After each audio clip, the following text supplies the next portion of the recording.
ਅੱਲਾ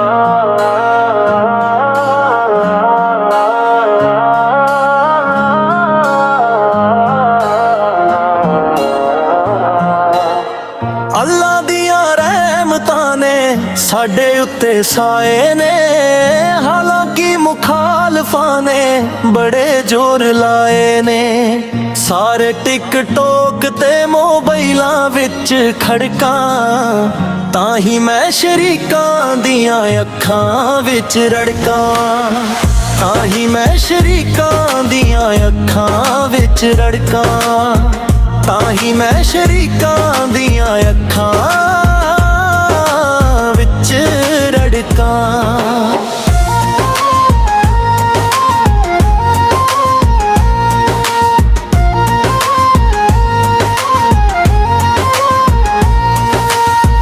ਅੰਦਰੋਂ ਮੁਨਾਫਿਕ ਵਾਰੋਂ ਮਿੱਠੇ ਨੇ ਬੋਲ, ਮਾਸੂਮ ਜੇ ਲੱਗਦੇ ਝੂਠੇ ਨੇ ਕੋਲੋਂ ਕੋਲ। ਪਿਆਰ ਤੇ ਵਫਾਵਾਂ ਵਾਲੇ ਦੌਰ ਮੁੱਕ ਗਏ, ਅੱਖਾਂ ਵਿੱਚ ਹਾਇਆ ਵੀ ਹੁਣ ਲੋਕਾਂ ਕੋਲ ਰਹਿ ਗਏ। ਮੇਰੇ ਮੂੰਹ ਤੇ ਤੇਰੇ ਨੇ, ਮੇਰੇ ਮੂੰਹ ਤੇ ਮੇਰੇ, ਤੋਬਾ ਤੋਬਾ ਪਤਾ ਨਹੀਂ ਲੋਕ ਨੇ ਕਿਹੜੇ ਗੋਰੇ। ਦੁਨੀਆ ਦਾ ਰਿਵਾਜ ਬਣਿਆ ਇਹੋ ਜਿਹਾ, ਹਰ ਕੋਈ ਆਪਣੇ ਹੀ ਮਤਲਬ ਦਾ ਸੋਚਣ ਲੱਗਾ।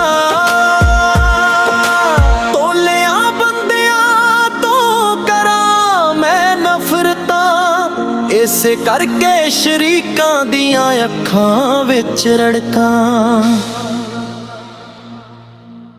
ਅੱਲਾ ਦੀਆਂ ਰਹਿਮਤਾਂ ਨੇ ਸਾਡੇ ਉੱਤੇ ਸਾਏ ਨੇ, ਹਾਲਾਂਕਿ ਮੁਖਾਲਫਾਂ ਨੇ ਬੜੇ ਜ਼ੋਰ ਲਾਏ ਨੇ। ਸਾਰੇ ਟਿਕਟੋਕ ਤੇ ਮੋਬਾਈਲਾਂ ਵਿੱਚ ਖੜਕਾਂ, ਤਾਂ ਹੀ ਮੈਂ ਸ਼ਰੀਕਾਂ ਦੀਆਂ ਅੱਖਾਂ ਵਿੱਚ ਰੜਕਾਂ।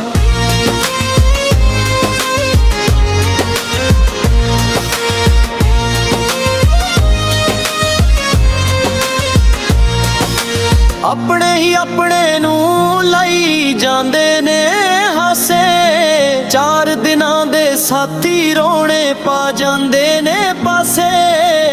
ਦੋਗਲੇ ਨੇ ਲੋਕ ਦੋਵੇਂ ਪਾਸੇ ਚੱਲਦੇ, ਚਲਾਕੀ ਵਿੱਚ ਪੱਕੇ ਸੱਚ ਕਦੇ ਨਾ ਦੱਸਦੇ। ਅੱਜ ਕੱਲ ਕਿਸੇ ਚੋਂ ਵੀ ਵਫਾ ਨਹੀਂ ਲੱਭਦੀ, ਦਿਲ ਜਦੋਂ ਕਹੇ ਉਦੋਂ ਹਰ ਕੋਈ ਪਰਖਦੀ। ਕਾਗਜ਼ੀ ਫੁੱਲ ਨੇ ਖੁਸ਼ਬੂ ਨਹੀਂ ਹੁੰਦੀ, ਐਵੇਂ ਨਾ ਤੂੰ ਆਪਣੀ ਜ਼ਿੰਦਗੀ ਡੁਬੋਈ। ਐਵੇਂ ਹਰ ਗੱਲ ਉੱਤੇ ਲਾ ਲੈਂਦੇ ਸ਼ਰਤਾਂ, ਇਸੇ ਕਰਕੇ ਸ਼ਰੀਕਾਂ ਦੀਆਂ ਅੱਖਾਂ ਵਿੱਚ ਰੜਕਾਂ।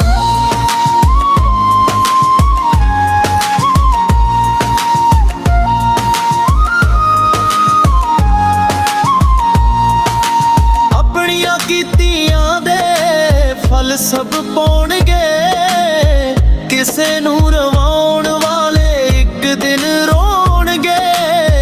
ਜੋ ਪਹਿਲਾਂ ਪਿਆਰ ਬੜਾ ਵੇਚਤਾਉਂਦੇ ਨੇ, ਮਤਲਬ ਨਿਕਲਣ ਮਗਰੋਂ ਨਜ਼ਰ ਨਾ ਆਉਂਦੇ ਨੇ।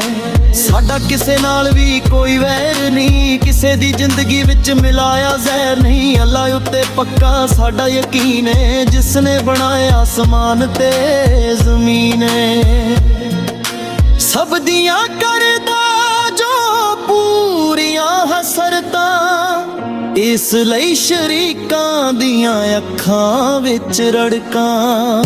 ਅੱਲਾ ਦੀਆਂ ਰਹਿਮਤਾਂ ਨੇ ਸਾਡੇ ਉੱਤੇ ਸਾਏ ਨੇ, ਹਾਲਾਂਕਿ ਮੁਖਾਲਫਾਂ ਨੇ ਬੜੇ ਜ਼ੋਰ ਲਾਏ ਨੇ। ਤਾਂ ਹੀ ਮੈਂ ਸ਼ਰੀਕਾਂ ਦੀਆਂ ਅੱਖਾਂ ਵਿੱਚ ਰੜਕਾਂ।